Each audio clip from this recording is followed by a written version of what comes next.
Okay, I want to do a quick introduction regarding MSBA 5900, Cybersecurity and Risk Management. I'm going to keep this within a 5-minute window simply because of the video recording software that I'm using.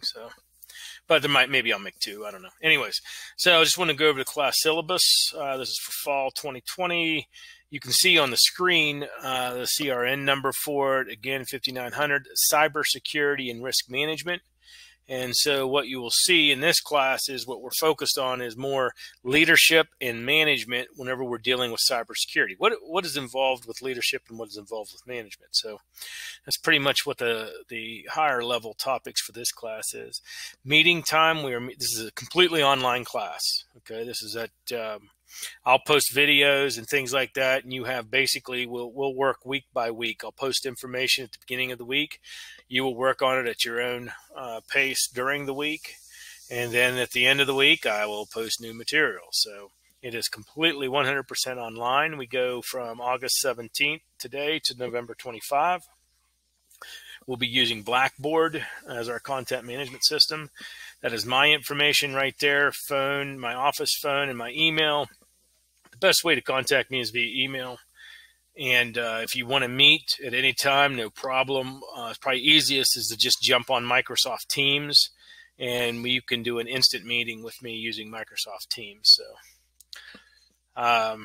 the other thing I wanted to bring up is the information that we are going to be talking about, learning about, can be used in nefarious ways. And so as Fairmont State students, it is expected that each student remembers our ethics, and we use this knowledge for the good of the community and not for the bad aspects. An overview of the course. It's an introduction to information assurance. How do we protect our digital assets, basically? How do we protect our information that is stored within systems that we are managing or leading the development of?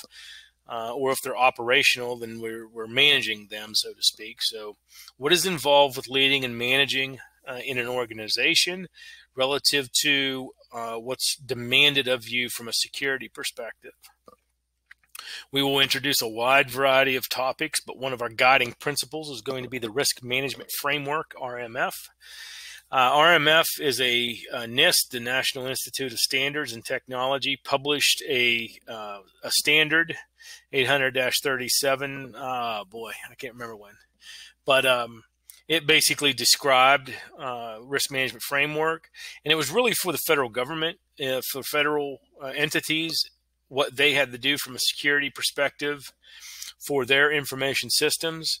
And so even though it's just for the federal government, a lot of private industry follows the risk management framework simply because it is best practices. For some organizations, they have to do it because they work with the federal government. And so if you work with the federal government, you have to follow the risk management framework. For those that don't work with the federal government at all, then theoretically they don't have to implement the risk management framework. However, what you'll find is even in the smallest of organizations, they're using pieces of the risk management framework because, like I said, it is best practices.